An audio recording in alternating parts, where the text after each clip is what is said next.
কোরআন থেকে আলোচনা করার, তাফসির করার যে সমস্ত নিয়ম নীতিগুলো আমরা জানি, ফিজিলালিল কোরআনে সাইয়্যিদ কুতুব রহমতুল্লাহ আলাইহি 6টা শর্ত দিয়েছেন। কেউ যদি কোরআনের কোনো আয়াত থেকে তাফসির করে মানুষকে শোনায়, প্রথমে তার শুদ্ধ তেলাওয়াত করবে, মাতৃভাষায় অর্থ করবে, ঐতিহাসিক প্রেক্ষাপট তাদের সামনে বলবে। 4 নম্বরে ব্যাখ্যা বিশ্লেষণ যতটুকু আছে তার সমর্থে সে করবে। 5 নম্বরে ওখান থেকে মূল শিক্ষা নিয়ে যৌথভাবে সবাইকে উদ্যোগ নিয়ে এটা মানার চেষ্টা চালানো লাগবে।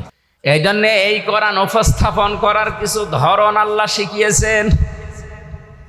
যেভাবে সেভাবে যেখান থেকে যা তা বললেই কোরআনে কারিমের হক আদায় হবে না। কিভাবে আপনি কোরআন উপস্থাপন করবেন মানুষের সামনে? 1500 বছর আগে মহান আল্লাহ সে ধরন আমাদেরকে, সেই পদ্ধতি শিখিয়েছেন। আল্লাহ রাব্বুল আলামিন বলেন, ওয়ানজালনা ইলাইকা যিকরা লিতুবাজ্জিনা লিন-নাসি মা নুজ্জিলা ইলাইহিম ওয়া লাআল্লাহুম ইয়াতাফাক্কারুন। সূরা নাহলের 44 নম্বর আয়াতের শেষের দিকে আছে, এই কোরআন, এই জিকির আমি আল্লাহ আপনার কাছে এই জন্যে নাজিল করেছি, স্পষ্ট ভাষায় মানুষের কাছে দলিল প্রমাণ দিয়ে আপনি উপস্থাপন করবেন। যারা শুনতে আসবে তাদেরও দায়িত্ব দিলাম, ওয়া লাআল্লাহুম ইয়াতাফাক্কারুন। ওই মানুষগুলো বাড়িতে যেয়ে যেন চিন্তা ভাবনা করে যে আসলে কি শুনলাম আর কি করা দরকার। তাহলে আমার দায়িত্ব সূরা নাহলের 90 নম্বর আয়াতের সঠিক ব্যাখ্যা বিশ্লেষণ সুন্দরভাবে উপস্থাপন করা, আর আপনাদের দায়িত্ব হচ্ছে এই কথাগুলো নিয়ে চিন্তা ভাবনা করে প্র্যাকটিক্যাল লাইফে কাজে লাগানো।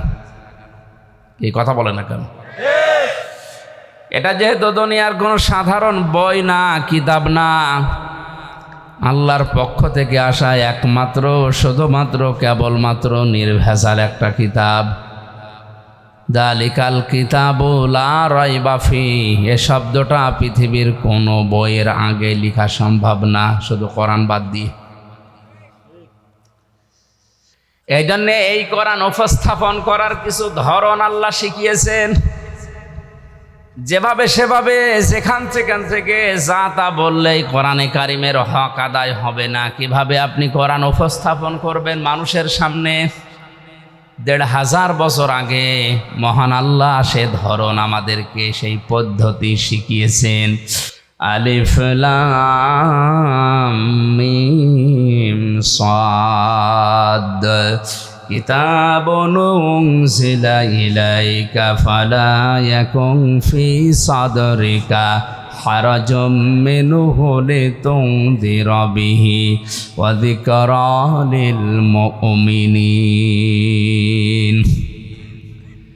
আল্লাহ পাক বলেন, এই একটা কিতাব, কিতাবুন আনজালনাহু ইলাইকা, আপনার প্রতি আমি আল্লাহ নাজিল করেছি, লিতুখরিজান নাসা মিনাজ যুলুমাতি ইলান নূর, মানুষদেরকে অন্ধকারের পথগুলো থেকে বের করে আলোর পথের দিকে নিয়ে আসবেন। আল্লাহর এই কোরআন বাদ দিয়ে দুনিয়ার যত নিয়ম নীতি আছে আল্লাহর ভাষায় সব অন্ধকার, একমাত্র আলোর নাম হচ্ছে কোরআনে কারিম। জোরে বলেন সুবহানাল্লাহ। এটা উপস্থাপন করার ধরনের প্রথম নম্বরে, কিতাবুন উনজিলা ইলাইকা ফালা ইয়াকুন ফি সাদরিকা হারাজুন।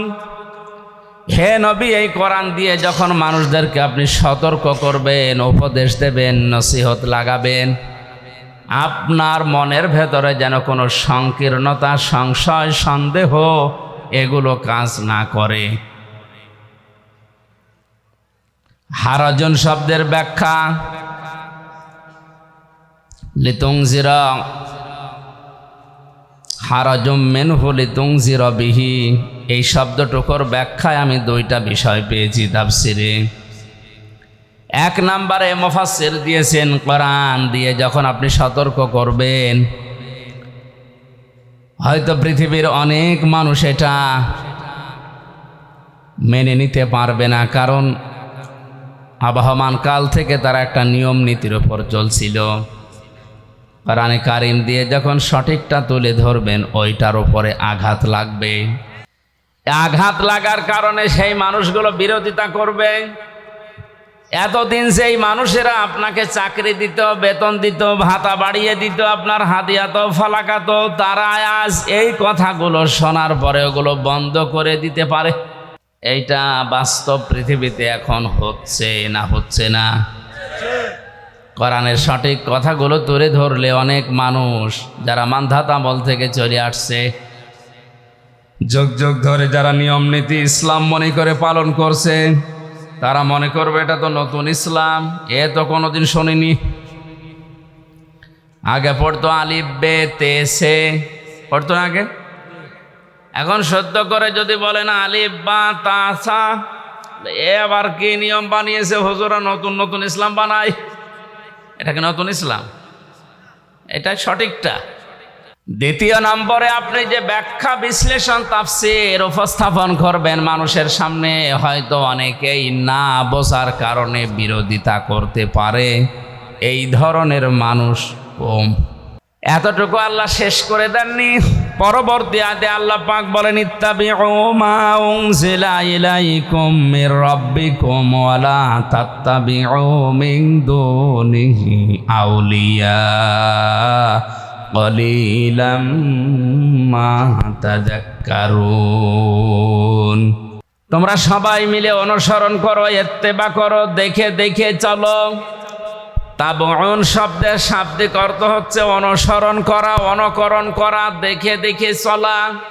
তোমাদের প্রতি তোমাদের রবের পক্ষ থেকে যেটা নাজিল হয়েছে সেইটা দেখে দেখে তোমরা চলো। ঈদগাহবাসী আমরা সবাই জানি আমাদের রবের পক্ষ থেকে যেটা আমাদের ওপরে এসেছে তার নাম এক বাক্যে বলেন কি? বলেন বলেন। এতটুকু আল্লাহ শেষ করেননি। ওয়ালা তাত্তাবিউ, অনুসরণ করা যাবে না, ইত্তেবা করা যাবে না, মেনে চলা যাবে না, দেখে দেখে চলা যাবে না। মিন দুনিহি আউলিয়া, দুনিয়ার কোনো ওলি, আল্লাহ অলির বহু বচন আউলিয়া, কোনো অলির অনুসরণ দরকার নেই। এরকম বাংলা ব্যাখ্যা শোনার পরে মনে হচ্ছে আল্লাহ মনে হয় অলিদের বিরুদ্ধে, অথচ কোরআনে সূরা ইউনূসের ভেতরে আছে ৬২ নম্বর আয়াতে, আলা ইন্না আউলিয়া আল্লাহি লা খাউফুন আলাইহিম ওয়া লা হুম ইয়াহজানুন। সাবধান, জেনে রাখো আমি আল্লাহর ওলি যারা, বন্ধু যারা, তাদের কোনো ভয়ও নেই, চিন্তাও নেই। জোরে বলেন আল্লাহু আকবার। এই আয়াতের সাথে আয়াতের মিলছে না, অথচ কোরআনে কারিমে আল্লাহ এমন কোনো কথা দেয়নি যে একটার সাথে আর একটা কন্ট্রাডিকশন বাঁধবে, মিলবে না, এমন কোনো কথা কোরআনে নেই। ওয়ালাউ কানা মিন ইনদি গায়রিল্লাহি লাওয়াজাদু ফীহি ইখতিলাফান কাসীরা। হে নবী, আপনি কোরআনে এমন কোনো কথা পাবেন না যে একটার সাথে আর একটা মেলে না। অথচ এই আয়াতে বললেন ওলিরা আমার বন্ধু, আর এই আয়াতে বলছেন তোমরা ওলিদেরকে অনুসরণ করবা না। কথাটা কেমন হয়ে যাচ্ছে? ব্যাখ্যায় তাফসিরে মুফাসসিরে کرام লিখেছেন আল্লাহ পাক ওলিদের অনুসরণ করতে এখানে সব ওলির কথা, আউলিয়া যেহেতু বহু বচন, কোনো ওলির অনুসরণ দরকার নেই। এই জন্যে বলেছেন আল্লাহ যেহেতু ভবিষ্যৎ জানে না, আল্লাহ পাক খুব ভালোভাবে জানেন ভবিষ্যতে এমন বান্দা দুনিয়াতে আসবে, ওরা আমি আল্লাহর চাইতে ওদের আব্বাকে বড় মনে করবে। আজ যেটা বাংলাদেশে সবচাইতে বেশি, আল্লাহর আলোচনা শোনাবেন না, আব্বার কথা বলেন খুব খুশি, সে যে আব্বা যে ধরনের হোক। অনেকে আল্লাহর চাইতে আব্বাকে বাবাকে বড় মনে করবে, এই জন্য আল্লাহ আগে সতর্ক করার জন্য নিষেধ করলেন। কালিলাম মা তাযাক্কারুন। আফসোস, আল্লাহর এই আলোচনা থেকে উপদেশ গ্রহণ করবে খুব কম মানুষ। আমরা যেন ওই কম মানুষের ভেতরেও থাকতে পারি। জোরে বলেন আমিন। সূরা নাহলের এই ৯০ নম্বর আয়াতে আল্লাহ পাক ৬টা বিষয় আলোচনা করেছেন, ৩টা আদেশ আর ৩টা নিষেধ। আল্লাহর আদেশ মানাও ফরজ, নিষেধ মানাও বলেন না কেন? তাহলে ৬টা ফরজ আয়াতে আছে।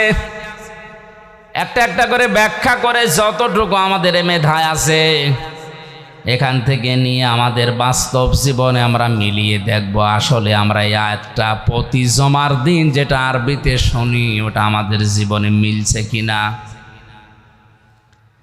আল্লাহ পাক বলেন ইন্নাল্লাহা ইয়া'মুরু বিল আদলি ওয়াল ইহসানি ওয়া ইতাইযিল কুরবা।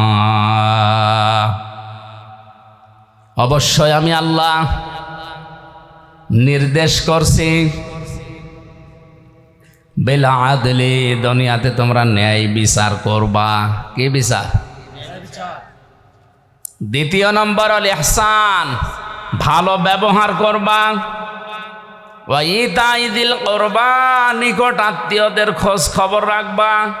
এই তিনটা কাজ যদিও আমরা মুআমালাত মুআশারাত ইসলামের একটা অন্যতম বিধান, সাধারণ জিনিস মনে করি এ আর কি, মানুষের সাথে হাসি মুখে কথা বলা এটাও যে ইবাদত অনেকে জানেই না। আকুলু লিন-নাসি হুসনা, মানুষের সাথে কথা বললে ভালো ভালো কথা বলো। যদি কেউ হাসি দিয়ে কথা বলা শুরু করে সালাম দিয়ে, তাহলে তার সাদগা দেওয়ার সওয়াব হয়। অথচ মুখ গোমরা করে থাকে, কথায় বলতে চায় না, আর কথা বললেই গালি দেয়। না গালি এলাকায় নেই? এতদিন পর্যন্ত অনেকেই জানতাম মুনাফিকদের আচরণ বা আলামত তিনটা। আয়াতুল মুনাফিক সালাসা, মুনাফিকের আচরণ চিহ্ন তিনটা জানতাম। আমি হাদিসে 4টা পর্যন্ত পেয়েছি। কথা বললেই মিথ্যা কথা বলে, ওয়াদা করলে খেলাফ করে, আমানত রাখলে খেয়ানত করে।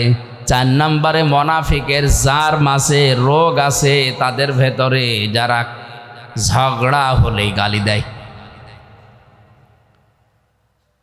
সুতরাং যারা ঝগড়া হলে আগে গালি দেন, মন মেজাজ খারাপ হয়ে গেলে আগে গালি দিয়ে শুরু করেন, বুঝতে হবে মুনাফিকের জার তার ভেতরে আছে।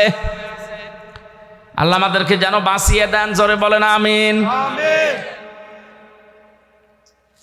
তিনটা আদেশ করার পরে আল্লাহ পাক বলেন তিনটা নিষেধ আমি তোমাদেরকে করলাম। ওয়ায়ানহা আনিল ফাহশাই ওয়াল মুনকারি ওয়াল বাগ। 1 নম্বরে তোমাদের নিষেধ করা হচ্ছে তোমরা ফাহিশা কাজ করবে না, মুনকার মন্দ কাজে জড়াবে না, আল বাগি সীমা লঙ্ঘন করবে না। আল্লাহ পাক বলেন এই 3টা আদেশ 3টা নিষেধ করার পরে ইয়াইযুকুম লাআল্লাকুম তাযাক্কারুন, এই ওয়াজগুলো আমি আল্লাহ নিজে তোমাদের করলাম। এই ওয়াজ কার? বলেন বলেন। ওয়াজ আমির হামজা করে না, ওয়াজ সরাসরি করছে আল্লাহ নিজে, আমি অ্যাডভার্টাইজ করছি শুধু।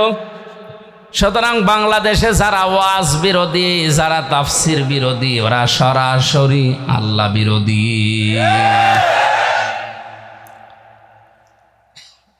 কক্সবাজারে হয়তো এরকম মানুষ খুব কম, এগুলো কুষ্টিয়াতে বেশি।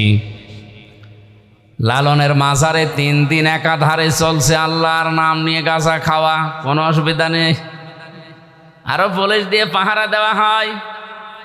অথচ কুষ্টিয়াতে, চুয়াডাঙ্গা, এই সমস্ত জায়গায় তাফসির মাহফিল লেখা দেখলে আগেই 14 জায়গায় অনুমতি নেওয়া লাগবে। কেন? ইসালে সওয়াব হয়, 63 দিন ব্যাপী অনুষ্ঠান হয়, 7 দিন ব্যাপী মেলা হচ্ছে। মেলার নাম দিয়েছে বই মেলা, বই খুঁজে পাওয়া যায় না। মেলার নাম দিয়েছে শিশু মেলা, শিশু নেই, শুধু শিশুর খালারা আর মামারা। এই সমস্ত জায়গার কোনো অনুমতি নেই। ইসালে সওয়াব হচ্ছে সারারা। আঞ্জুমানে কি নাম দিয়ে উল্টা পাল্টা গোসল শরীফ